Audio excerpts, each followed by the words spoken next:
Assalamualaikum warahmatullahi wabarakatuh. Jumpa kembali lagi dengan saya Udin dalam channel Kim UD. Asiknya belajar kimia. Materi hari ini adalah indikator asam basa. Ini wajib dipelajari dan wajib ditonton. Kenapa? Karena kalau kita tahu indikator asam basa, kita bisa menentukan perkiraan pH-nya itu pH berapa. Kita akan bahas tuntas tentang macam-macam indikator ini supaya paham. Ada indikator alami, ada indikator buatan. Oke, sebelum saya bahas seperti biasa, like, subscribe, dan komentarnya juga lonceng ditekan supaya tidak ketinggalan video terbaru dari Kim UD. Oke, kita mulai indikator asam basa, yaitu dari indikator alami ya. Kita mulai dari indikator alami. Indikator alami.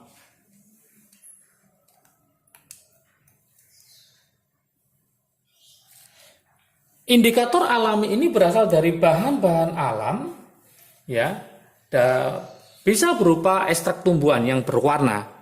Nanti perubahan warna ekstrak dalam larutan asam basa dan netral bisa kita tulis ya seperti ini. Kita tulis nanti yang sering dipakai tumbuhan apa aja, ini harus paham nggak semuanya ya. Ada nama indikator berupa tumbuhan-tumbuhan yang diekstrak tadi. Nanti sifatnya bisa berupa asam. Nanti warnanya gimana, kalau basa bagaimana, kalau netral bagaimana, sehingga kita bisa.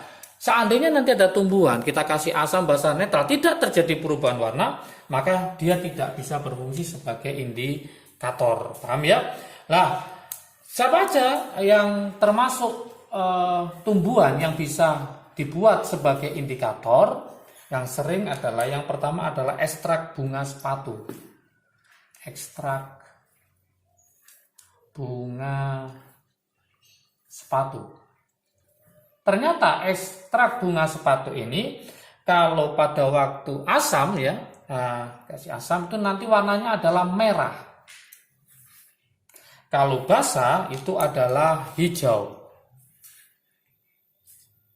Kalau netral itu warnanya ternyata adalah ungu. Maka ini digunakan sebagai apa? Sebagai indikator karena apa? Terjadi perubahan warna, itu intinya di situ.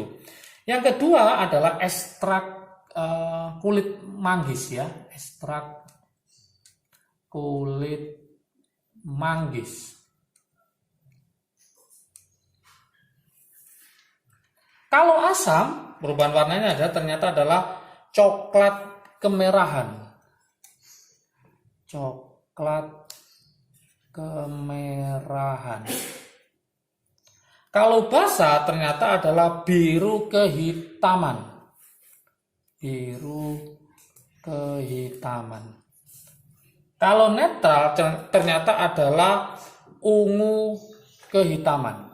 Jadi karena terjadi perubahan warna antara asam basa netral, maka dia bisa digunakan sebagai indikator asam basa.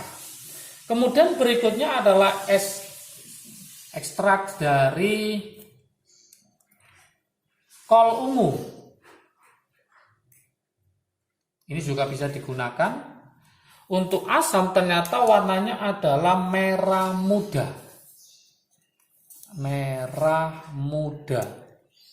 Untuk basa ternyata warnanya adalah hijau. Untuk netral warnanya adalah ungu. Maka bisa digunakan sebagai indikator. Kemudian berikutnya yang sering juga adalah ekstrak kunyit ya, dari kunyit.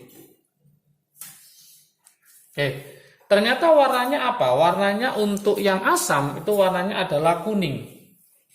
Warnanya adalah kuning. Kalau basa ternyata warnanya adalah jingga. Jingga. Kalau netral ternyata warnanya adalah kuning tapi agak terang ya, kuning terang. Maka dari sini bisa digunakan sebagai indikator yaitu asam basa. Kenapa? Karena terjadi perubahan warna baik pada asam maupun pada basa. Oke, indikator alami nanti bisa lebih dalam lagi dipelajari. Yang lebih penting lagi setelah indikator alami adalah indikator buatan. Indikator buatan. Ini yang paling banyak dipakai karena lebih simpel dan lebih mudah. Oke. Di laboratorium ya, di laboratorium kebanyakan nanti ada beberapa yang dipakai, yaitu yang pertama itu adalah kertas lakmus. Ini sangat populer sekali, kertas lakmus. Kemudian ada lagi nanti kertas indikator, indikator universal.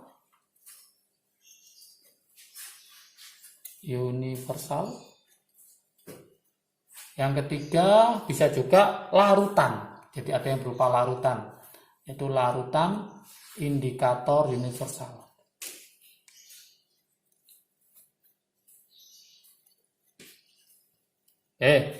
Sekarang kita akan pelajari masing-masing. Kita mulai dari kertas lakmus dulu.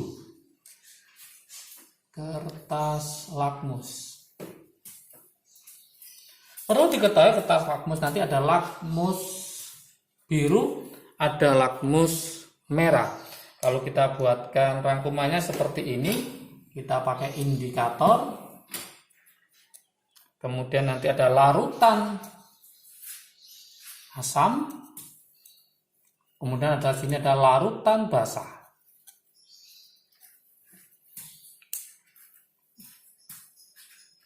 Asam, ada basah. Tadi indikator nanti ada berupa lakmus merah, ya, lakmus merah. Ada juga lakmus biru. Ini mudah didapatkan ya. Lakmus merah, jika nanti kita celupkan pada larutan asam, maka lakmus merah tetap merah. Lakmus biru jadi merah. Maka tandanya asam pada lakmus adalah merah. Trik asiknya belakangnya huruf apa? M, berarti merah. Itu ya. Kalau basah, lakmus merah nanti akan berubah menjadi biru. Lakmus biru maka tetap biru. Trik asiknya supaya paham teman-teman, depannya huruf apa? B, berarti basah itu identik dengan biru. Kalau netral, merah tetap merah, biru tetap biru. Paham ya? Berikutnya yang kedua adalah setelah kita paham tentang kertas lakmus, yang berikutnya adalah kertas indikator universal. Kertas indikator universal. Ini lebih akurat dari kertas lakmus ya, lebih bagus lagi. Kertas indikator universal ini artinya dapat berubah warna. Jadi dia dapat berubah warna tertentu ya, tertentu sesuai tingkat keasaman atau kebasaan, sesuai tingkat dari keasaman atau kebasaan suatu zat. Kebasaan suatu zat. Perubahan warna, perubahan warna yang terjadi, warna yang terjadi ketika indikator dicelupkan ke dalam asam atau basa. Ketika indikator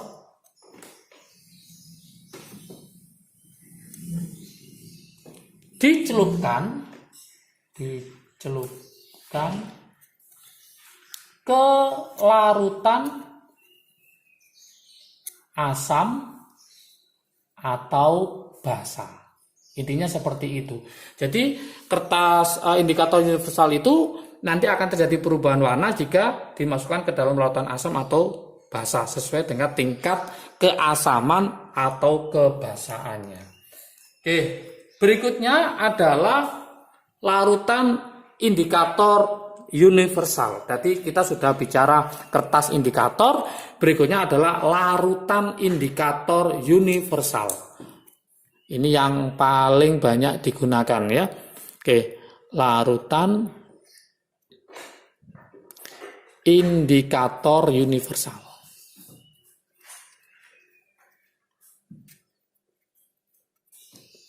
Nanti biasanya ada penoftalin, bromtimol biru, kemudian ada metil merah, timoftalin, dan lain-lainnya. Banyak sekali. Pada larutan indikator universal ini, perubahan warna larutan, ya, indikator universal beserta trayek pH dapat kita tulis, kita simpulkan di sini ya. Langsung saya tuliskan, yaitu indikator yang pertama, indikator. Kemudian ada perubahan warna.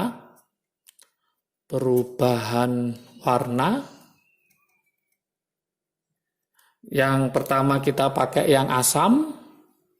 Nanti gimana warnanya? Yang basa bagaimana? Kemudian trayek pH-nya. pH-nya sekitar berapa? Trayek pH. Derajat apa? Derajat keasamannya. Oke, jadi kita akan bicara ada indikator, ada perubahan warna, ada trayek pH. Ingat ini ada yang asam, ada yang basa. Pertama kita pakai PP ya, yaitu penoftalin. Fenoftalin. Atau yang dilambangkan biasanya PP, penoftalin gitu ya. Nah, asam ternyata diingat-ingat, asam itu tidak berwarna. Jadi kalau dikasih penoftalin ternyata tidak berwarna, itu cenderung asam. Kalau nanti berwarna merah, ya, merah muda, maka basa. Trayek pH-nya itu sekitar 8,2 sampai 10. Ini penoftalin. Oke, yang pertama. Yang kedua, misalkan lagi adalah metil jingga. Metil jingga. Ternyata asam itu warnanya adalah merah. Kalau basa ternyata kuning. Antara berapa? 3,2, sekitar 3,2 sampai 4,4. Nanti di soal udah diketahui biasanya. Kemudian ada namanya bromtimol biru. Bromtimol biru atau BB ya. Ternyata untuk asam warnanya kuning. Yang ini adalah biru. Nah, ring pH-nya sekitar 6 sampai 7,6. Kemudian ada lagi metil ungu. Nah, metil ungu. Untuk asam metil ungu ternyata warnanya adalah ungu. Untuk basa warnanya adalah biru. Oke, metil ungu, biru, atau kadang-kadang mendekati hijau ya, biru kehijauan. Berapa kisaran pH-nya? 0,5, 1,5 sampai 1,5. Berarti biru kehijauan atau kadang lebih cenderung hijau ya untuk metil ungu. Berikutnya adalah bromkresol ungu. Bromkresol ungu. Untuk asam ternyata bromkresol ungu adalah warnanya kuning. Yang ini adalah ungu. Perkiraannya antara 5,2 sampai 6,8. Kemudian ada lagi fenol merah, metil merah ya, metil merah dulu, ini sering keluar. Metil merah itu warnanya adalah merah, yang sini adalah kuning. Teman-teman nggak usah menghafalkan, nanti ada di soalnya Ini untuk memudahkan, habis ini kita akan mencari perkiraan pH-nya ada berapa. Ya, nanti saya buatkan soalnya. Kemudian ada lagi namanya adalah fenol merah. Fenol merah. Fenol merah. Untuk asam ternyata warnanya adalah kuning. Yang ini adalah merah. Perkiraan antara 6,4 sampai 8,2. Yang terakhir ya, terakhir itu juga sering, yaitu timoftalein. Timoltalein. Warnanya apa? Tidak berwarna ternyata. Sama dengan fenolftalin, tidak berwarna. Tidak berwarna. Untuk basa warnanya adalah biru. Ini sekitar 9,4 sampai 10,6. Sampai 10,6. Lah, supaya paham kegunaannya untuk apa, ini saya buatkan contoh soalnya.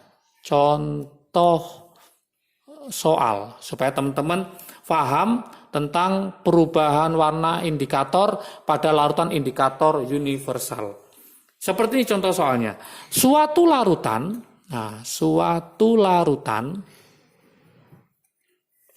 X memberikan warna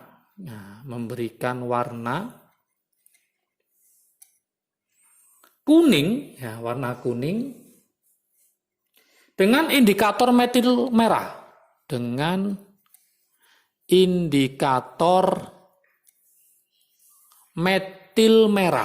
warna kuning ya. Kemudian serta memberikan warna biru,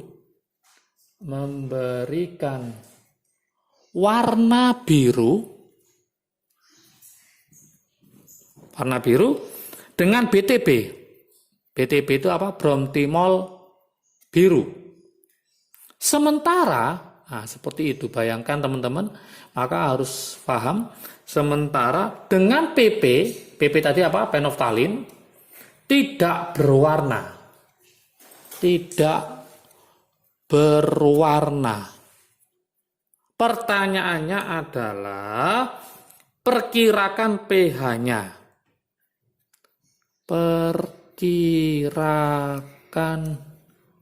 pH-nya yang terjadi. Ini yang ditanyakan. Nah, gimana cara mengerjakannya? Gampang ya, kita coba, kita pakai garis bilangan seperti ini. Ya, langkah pertama kita coba. Suatu larutan X memberikan warna kuning dengan indikator metil merah. Kuning metil merah, ini metil merah warnanya kuning. Karena warnanya kuning maka kita pakai yang ini 6,3. Karena dia letaknya di sebelah kanan, maka arahnya nanti ke kanan. Maka saya tulis 6,3 arahnya ke kanan. Seperti itu. Kalau seandainya warnanya bukan kuning, misalkan merah, maka 4,2 arahnya ke kiri. Kalau warnanya antara merah sama kuning, maka 4,2 ke 6,3. Kayak gawang sepak bola seperti itu. Nah, ini saya tulis adalah metil merah.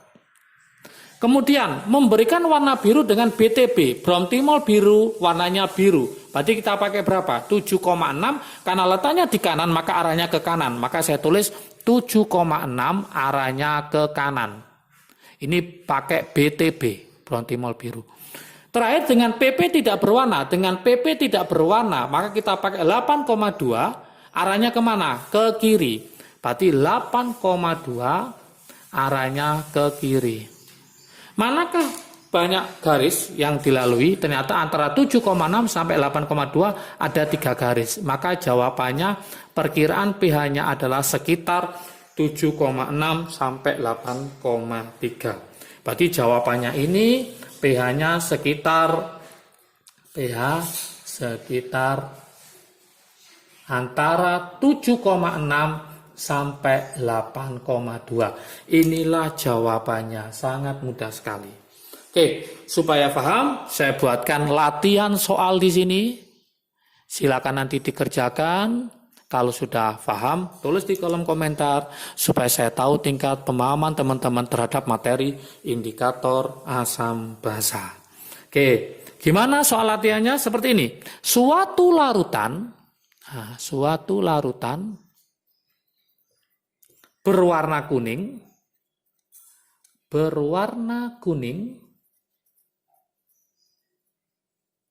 jika ditetesi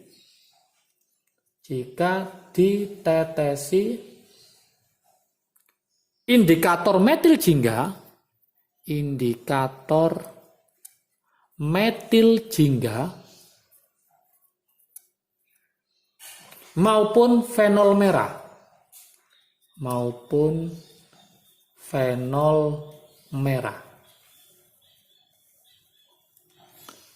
Pertanyaan sama, perkirakan pH-nya.